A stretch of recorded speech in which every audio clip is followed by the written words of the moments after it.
राधे राधे महाराज जी, आपके चरणों में कोटि कोटि प्रणाम। महाराज जी, इस सांसारिक मोह माया की दुनिया में जब हम किसी व्यक्ति विशेष से अटैच या बंधन में बन जाते हैं और उसी के साथ अपनी सुख की अनुभूति करते हैं, पर जब वही व्यक्ति विशेष हमें दुख पहुंचाता है या हमें छोड़कर चला जाता है, वो उस स्थिति में हम उस व्यक्ति विशेष को कैसे भूल पाएं और अपने मन को स्थिर रखकर भगवत जप नाम में चित्त को कैसे लगा सके महाराज जी? कैसे उससे इसी का नाम आसक्ति है। जो आप कह रहे हैं उसी का नाम आसक्ति है। आसक्ति होना सहज है, पर आसक्ति छोड़ना बहुत कठिन है। हम किसी व्यक्ति, किसी वस्तु, किसी स्थान आदि में जो सुख का अनुभव करने के लिए आसक्ति करते हैं, वो अज्ञान है। अज्ञान के कारण ही है, क्योंकि सुख तो भगवत स्वरूप है। भला नाशवान परिवर्तनशील शरीरों में कभी सुख मिला है क्या? सुख का तात्पर्य जैसे केवट को मिला, केवट श्री भगवान के चरण पखाड़ रहा है, भगवान बाद में उसको उतराई दे रहे ना, मना कर रहा ना भगवान से। वो कह रहा अब कछुनाथ न चाहिए मोरे, और जब चरणों को पखाड़ रहा है तो कैसा स्थिति कैसी है? अति आनंद उमगे अनुरागा चरण सरोज अश्रु प्रवाहित हो रहे हैं। ऐसा आनंद, ऐसा सुख मिल रहा है कि भगवान से कह रहा है कुछ नहीं चाहिए, भगवान से कह रहा है। इसे सुख कहते हैं। प्रभु के नाम, प्रभु के रूप, प्रभु की लीला, प्रभु का नाम हमारी जो सुख की मांग है। क्योंकि हम सुख सिंधु के अंश है, भगवान सुख समुद्र है और हम जीव हैं, उनके अंश है, तो हमारी मांग सुख ही है। हम ऐसे व्यक्ति से प्यार करते हैं जो हमें सुख दे, ऐसी वस्तु स्वीकार करते हैं जो हमें सुख दे, ऐसी बात सुनना चाहते हैं, ऐसा दृश्य देखना चाहते हैं जो हमें सुख दे। देखो मूल में देखो सबके सुख है, पर भला यहाँ कहाँ सुख है? विवेक से खोज करके देखो। इतने भोग भोगे। एक बार हम सैमशी में थे, तो एक 92 वर्ष के गांव के जमींदार प्रधान थे और वो आया करते थे। तो एकांत में उनसे उनका, बाबा हम मतलब बुरा मत मानना, मैं केवल पूछ रहा हूं अपनी जानकारी के लिए कि जब मेरे मन में ऐसी कोई स्फुरणा होती है तो मुझे बहुत जलन होती है, क्योंकि हमारे मार्ग के विरुद्ध है। तो हमें लगता है कि मन को हम समझाते हैं कि बस 20-30 वर्ष की बात है, इसके बाद तो शांत होता है।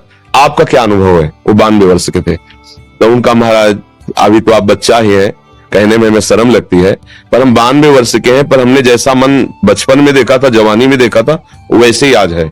मैं योग्य किसी के नहीं हूं, पर मन की दशा वही।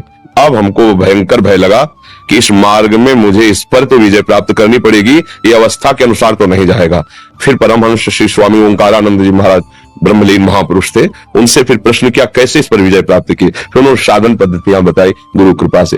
तो ये जो हम सोचते हैं कि इन भोगों के भोगने से सुख मिलेगा, सच्ची बात देखो, आप लोग तो गृहस्थी में हो, कहां आपको ऐसा लगा कि अब कृतकृत्य भयो मैं, हे नाथ आज मैं तृप्त हो गया, अब नहीं चाहिए। ये कुछ क्षण के लिए भले थोड़ा मन तुम्हें ऐसा बावरा बना दे कि बस, लेकिन उसी दूसरे क्षण के लगते ही मन तुम्हें दूसरे भोग में, फिर बार बार भोगने की इच्छा, फिर नवीन। इसका मतलब है नहीं, अगर होता तो तृप्ति मिल जाती ना।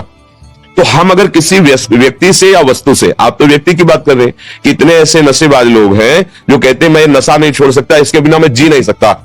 अब आप बताओ, अपना जीवन किसी नशे के अधीन कर देना, किसी व्यक्ति के अधीन कर देना, किसी भोग के अधीन कर देना, ये अज्ञान के कारण ही तो होता है। तो सुख भगवान में है, ये पता नहीं है हमें। हमें लगता है सुख भोगों में है, और भगवान ने इस पूरे संसार को रच के एक पोस्टर लगा दिया, दुखालयम अशाश्वतम।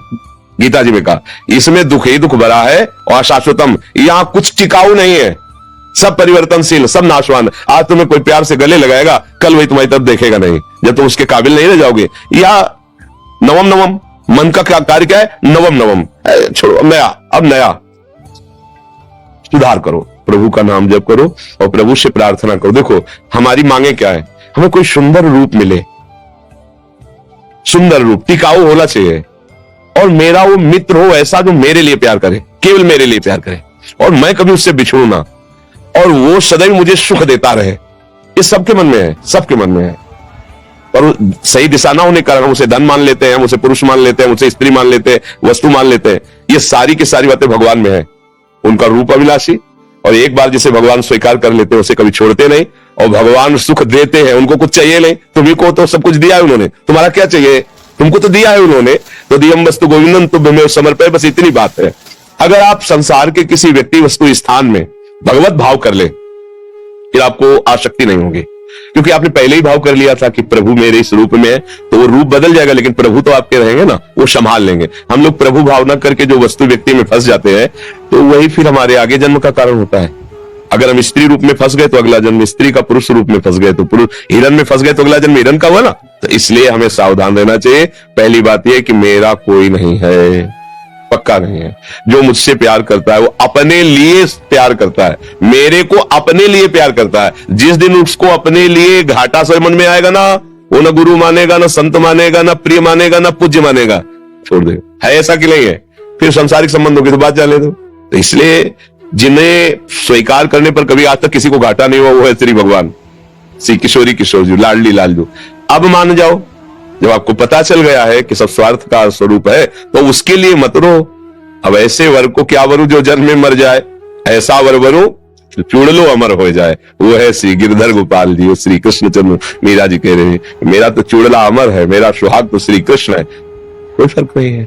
इसलिए भाई हमारे पास प्रश्न का उत्तर यही है कि नाम जप करो, अपनी गलती को सुधार करो। हम गलती में फंसते चले जाते हैं और कोई मुझे प्यार नहीं करता। जिसको अपने सुख की गुंजाइश दिखाई देती है वही मुझे प्यार के जाल में फंसाता है। अपने सुख के लिए सारी बातें हैं, ऐसे ही सबका संबंध समझ लो। जिस दिन अपना सुख, हम एक जगह थे तो एक वृद्धा महिला आई, अपने पति के लिए कहती महाराज भगवान से मनाओ कि उनको उठा ले।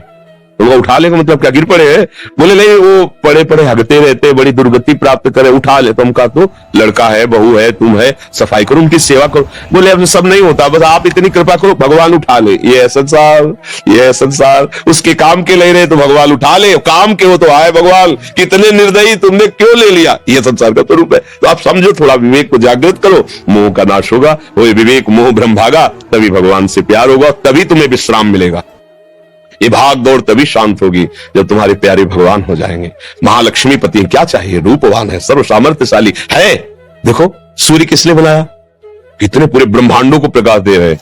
ये सब चिटी पिटी रात्रि में थोड़ा प्रकाश दे। देखो सूर्य कितने ब्रह्मांड को प्रकाश दे, कहीं भी चले जाओ है सूर्य। चंद्र का प्रकाश, सब ऑक्सीजन, सब जल भोजन, शरीर कितनी सुंदर है ना। कोई रचना करने वाला महान ईश्वर, हम उसको अपना क्यों ना माने, अपना प्रीतम मान लेना।